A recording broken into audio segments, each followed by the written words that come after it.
Hey y'all, it's Dr. Shamanda. Welcome back to my channel where we talk about all things mental health, personal finance, and overall strategies to live your best life. Alright guys, welcome back. I know it is New Year's, January 1st, 2026. I am super excited, y'all. If you're new here, I am a former high school dropout turned doctor PhD.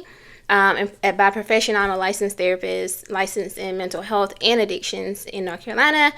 Also a millennial, single mom of two teenagers. They're 17 and 18. So almost two adult children. Like, honestly, now that I said it out loud today, officially, God willing, my daughter will be 18 in February. My son will be 19 in January, or later this year in a couple weeks. So officially, next month, I will have two adult children. Y'all, I can't believe it. And yes, I'm 37. I don't know if y'all know that or not, but so I'm a young mom. I was a teen mom. So this is a very, very, very important year. So one reason why I want to share this video, if you saw the title, you already know. I want to make a declaration to you guys and say it out loud to myself to hold myself accountable that this will be my last full year, my last year working full-time for a W-2 company or organization of any sort. I'm excited about that. It used to be a very scary thought for me. It used to bring up a lot of anxiety for me, just because I worked really hard to get to a point of stability.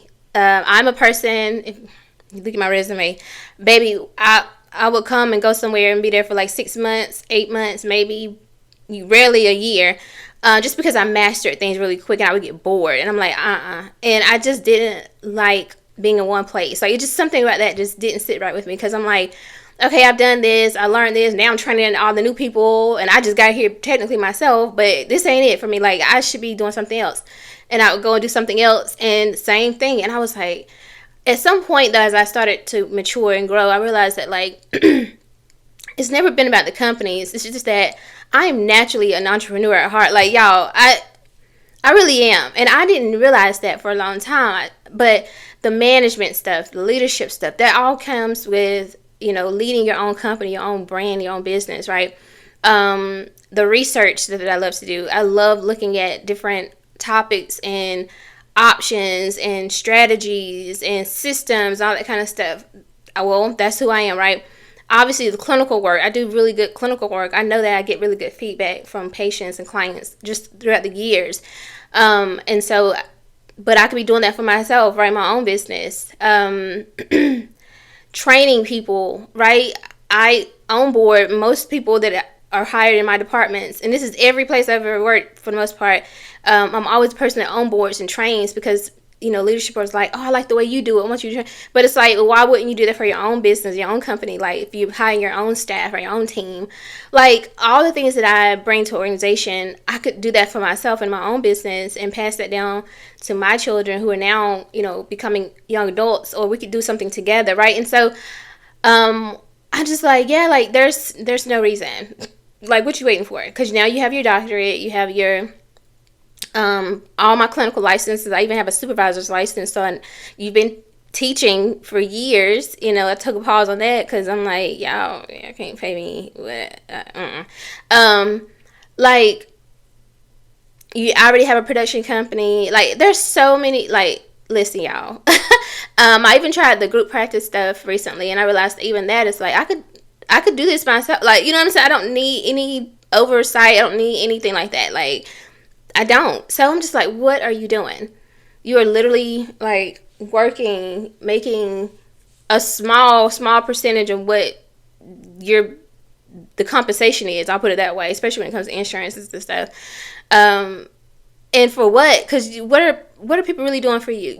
I mean, listen, I'm just going to say what it is. Like, at the end of the day, I have so many people who wanted to work with me, and because I work for certain companies and stuff, like, I can only work with a certain population at that time, or they have to go through that company, and that sometimes isn't an option. So I have to I'm sorry, I can't, like. But it's like, no. And I proved to myself too, like, when I marketed myself recently for group practice and even just solo stuff that I was doing, people wanted to work with me. It was not hard to get clients at all. And I'm just like, and even when I transitioned recently on something I was doing, people were like, oh, can I go with you? Can I come with you? And I'm like, oh, actually, I'm working just with this special niche and I'm building it up. It's not ready yet, you know.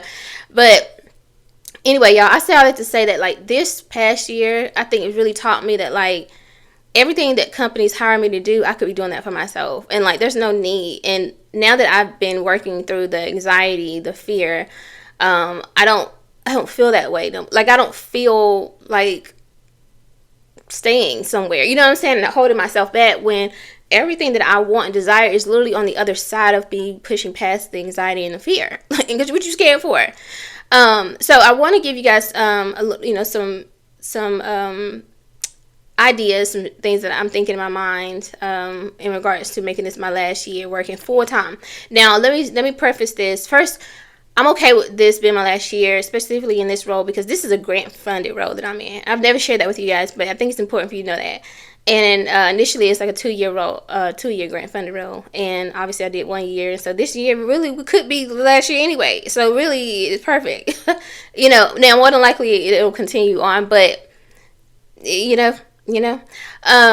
So there's that. And then 2, I'm saying full time last year, full time meaning I could potentially just, transition to a part time, role in that, in that same position, but just go part time in 2027, God willing, right? If that's the case, or PRN, or I'm looking at an option of just taking a full sabbatical year of just where I'm not doing anything but just relaxing, traveling, and of course, like, seeing some clients here and there, private pay.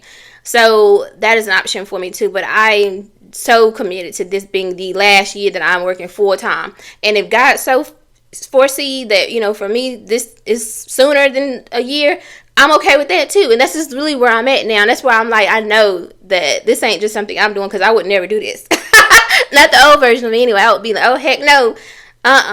Because, of course, you got things like insurance. And you guys know I have an autoimmune disease. So I take these injections every Tuesday. And they cost money.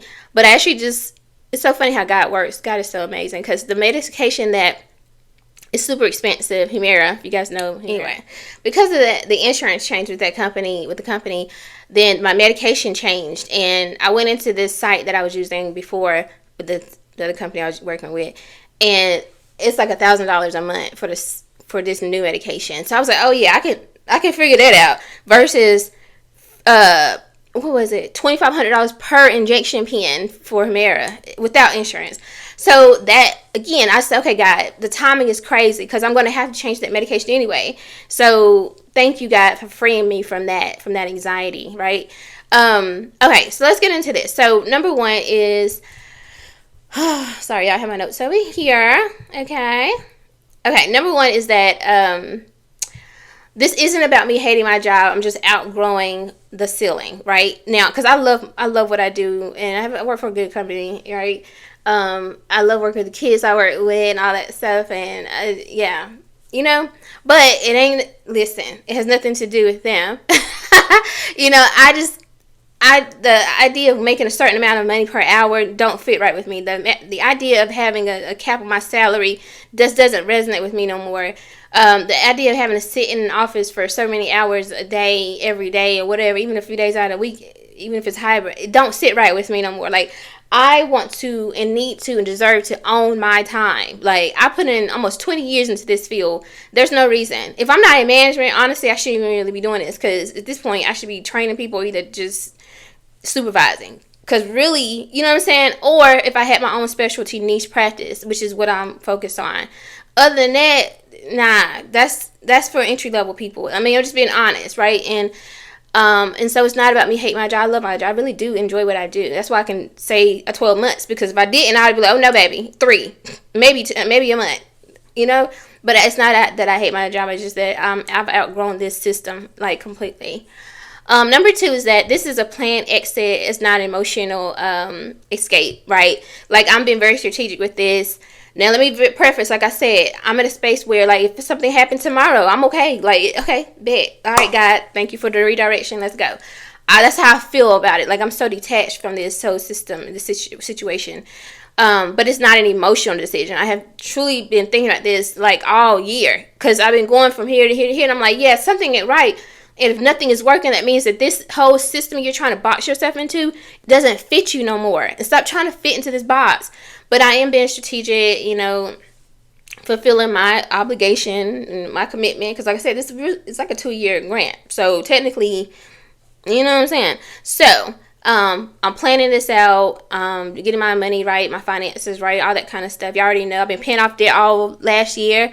I have one last IRS debt, and then I have student loans and mortgage. Listen, perfect timing. Obviously, I'm working on my savings and my investment goals, things like that. But even if I went full-time contract role like right now, I could, you know what I'm saying, I would still be self-employed, working on my own, and I could still make money through insurances and EAP systems. Like, there's other ways to get it, okay, without working full-time for a job or company. Number 3 is that this year is different because I am mentally and financially prepared. And again, I kind of talked about that now, but at the end of the day, like, I think, again, I don't want to touch my investments or anything like that. Y'all know how I feel about that because I have a goal. But if I had to, I would. And I think before I would like, oh, no, I don't have. But the reality is you got some money. If you really needed to, you could do that. And also, like, I'm really just trying to fast track paying off this last debt so that I could put that money toward my savings. So that if I do need to make a jump quicker, I'm using my savings and not my investments. And also, being detached from my savings. I used to be like, oh no, I'm just trying to stack up and hit this number, but it's like, no, that's not the point of it. Like, you got to use it. Like, so again, my mindset around money has shifted so much that now I'm willing to invest in myself. If I need to jump out here and do it, then I'm going to use that money to do that and know that I can get it back more than I got. You know what I'm saying? More than what I started from. So, but I do want to use this year to really lay a solid foundation for myself. So, number 4 is that I said that staying employed while leaving is not hypocrisy. I'm not, because some people are like, if you're such an entrepreneur, why don't you just go? Like, no, because at the end of the day, like, I'm very strategic, and I would never coach any client or anything to, like, just jump out here. Be strategic. Also, guys, I did join a group program for someone who's building, or for therapists who are building private practices. And so I'm excited about that because now I have a community. So it doesn't feel isolating. And that probably helps with the anxiety part too, is that, like, I'm literally learning how to market myself, how to do these things, and building it. Also, I'm working on my book about financial trauma. And from that, it's going to be so many different opportunities. I already know, like, I'm so excited about that. I'm such a different person than I was when I released my first book, right here, Wanted to Heal Her. Check it out on Amazon. The link will be in the description. But I don't know how to, like, market and, like, promote my book and myself, all that. Like, I used to struggle with the imposter syndrome and the anxiety and all that, but now that ain't there. So, babe, when I launched my book, and when it's time for me to launch my group practice or my group program for coaching or my therapy practice, whatever, I don't know how to do that. And so this time allows me to get those things together. So I'm, like I said, I don't want to be a hypocrite, like, oh, if you're such an entrepreneur, then you should just be jumping out there and doing it. Like, no. I also believe in strategy and being and trusting God's timing, and honoring the season that I'm in, honestly, because at the end of the day, this is a tool. Like, I'm getting a match of my investments, all that stuff. Like, I'm not leaving nothing on the table. Let's be for real. And I got bonuses coming up. Be for real. Okay.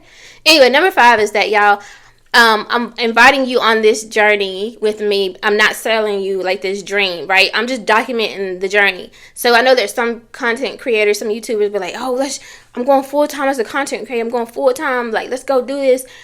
Forget these jobs. Let's get off the rat race. Like, I'm not that person. I'm not doing that. I'm just here to document my journey and to be able to look back on this process because I know what's coming. I know what God has shown me and the vision for my life.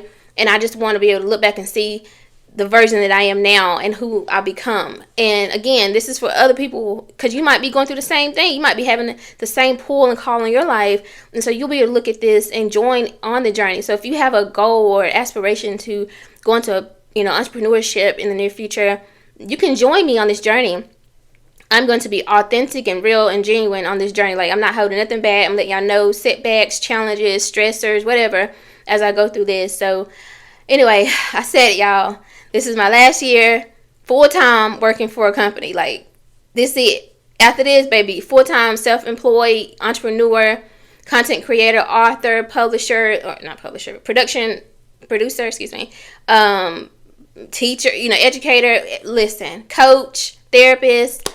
Y'all, I'm so excited. Like, I'm so excited about this, but I know this is going to take some work. It's going to require a different version of me, but I'm here for it, baby. I'm here for it. And this is going to be transitioning me into this millionaire level of, when it comes to money, and breaking generational curses on poverty. Like, y'all, oh God, I thank you so much in advance for what you're doing. And I know it's not gonna be easy, but I'm ready, baby.